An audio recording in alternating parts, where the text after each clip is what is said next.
सफलता का मंत्र। जिंदगी में ये एक बात आपको सफल बना सकती है। यह कहानी एक गांव में रहने वाले मूर्तिकार की है, जो बहुत ही सुंदर मूर्तियां बनाता था और इस काम से वो अच्छा जीवन यापन करने लायक कमाता भी था। कुछ समय बाद उसको एक बेटा हुआ, जिसने कम उम्र में ही मूर्तियां बनाना शुरू कर दिया था और उसकी मूर्तियां भी बहुत सुंदर दिखती थी। मूर्तिकार अपने बेटे की सफलता से काफ़ी खुश था, फिर भी वह अपने बेटे की प्रत्येक मूर्ति में कुछ ना कुछ कमी जरूर निकालता और बेटे को उनके बारे में बताता था। वह बेटे से कहता, तुमने अच्छा काम किया है, लेकिन अगली बार इस कमी को दूर करने की कोशिश करो।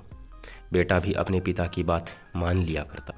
उसने अपने पिता की सलाह के बाद अपनी हर मूर्ति में सुधार करना जारी रखा। नतीजन बेटे की मूर्तियां दिन प्रतिदिन पिता की मूर्तियों से बेहतर होती गई और एक समय ऐसा भी आया जब लोग बेटे की मूर्तियों को पिता की मूर्तियों की तुलना में ऊंचे दामों पर खरीदने लगे, जबकि पिता की मूर्तियां पहले की तरह ही बिकती रही। पिता ने अभी तक अपने बेटे की मूर्तियों में कमियां निकालना बंद नहीं किया था, लेकिन बेटा अब बाप के इस बर्ताव से खुश नहीं था। फिर भी वह बिना कुछ कहे उन कमियों को स्वीकार कर लेता था और पिता के सुझावों के अनुसार अपनी मूर्तियों में सुधार करता रहा। आखिरकार एक दिन ऐसा आया जब उसके पिता ने उसकी बनाई मूर्तियों में कमियां निकालनी चाही, तो बेटे का धैर्य जवाब दे गया। बेटे ने कहा, पिताजी, अगर आप इतने श्रेष्ठ मूर्तिकार होते तो आपकी मूर्तियां मेरी मूर्तियों से कम कीमत पर नहीं बिकती। मुझे नहीं लगता कि मुझे अब आपकी सलाह की आवश्यकता है। मेरी मूर्तियां परफेक्ट हैं। बाप ने यह सुनकर अपने बेटे को सलाह देना बंद कर दिया। कुछ महीने बीत गए। बेटा खुश था, लेकिन फिर उसे एहसास हुआ कि उसकी मूर्तियों की अब उतनी तारीफ नहीं की जाती जितनी पहले की जाती थी, और अब उसकी मूर्तियों की कीमतें बढ़ना भी बंद हो गई हैं। पहले तो उसे कुछ समझ नहीं आया, लेकिन फिर वह अपने पिता के पास गया और उनसे मदद करने को कहा। पिता ने बड़ी शांति से बेटे की बात सुनी, जैसे उन्हें पहले से ही पता था कि ऐसा दिन आएगा। बाप का चेहरा पढ़कर बेटे ने भी यह महसूस किया और पूछा, क्या आप पहले से जानते थे कि ऐसा कुछ होने वाला था? पिता ने उत्तर दिया, हाँ, मैं भी कभी इन परिस्थितियों से गुजर चुका हूँ। बेटे ने कहा, फिर आपको मुझे यह तभी बता देना चाहिए था। पिता ने उत्तर दिया, शायद तब तुम मेरी बात नहीं समझ पाते।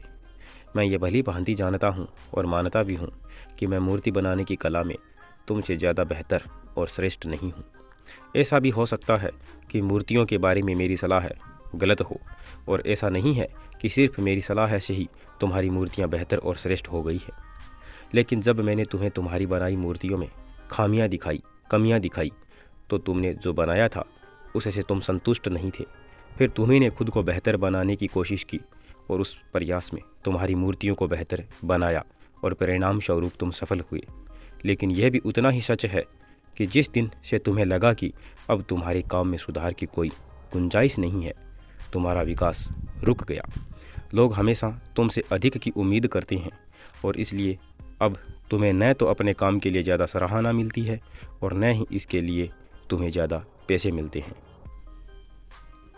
बेटा कुछ देर चुप रहा, फिर उसने पूछा, तो अब मैं क्या करूं? बेटे के सवाल के जवाब में पिता ने एक छोटा लेकिन अमूल्य जवाब दिया। असंतुष्ट होना सीखो। विश्वास करो कि सुधार और बेहतर बनने के लिए हमेशा जगह है। यह एक बात तुम्हें भविष्य में निरंतर प्रगति करने के लिए हमेशा प्रेरित करेगी और हमेशा सुधार करती रहेगी। तुम्हें पहले से ज़्यादा बेहतर बनाती रहेगी। सीख। पूर्णता का भ्रम। यह विचार कि कोई गलती न करना संभव है एक मिथक है। प्रामाणिक प्रदर्शन, सुझाव और आलोचना दोनों को समान रूप से सुनने से आते हैं। यही प्रगति का एकमात्र मार्ग है। बिना क्रोध या दुख के आलोचना को गंभीरता से लें। इसे अपने आप को सुधारने के लिए उपयोग करें और इसका स्वागत करें।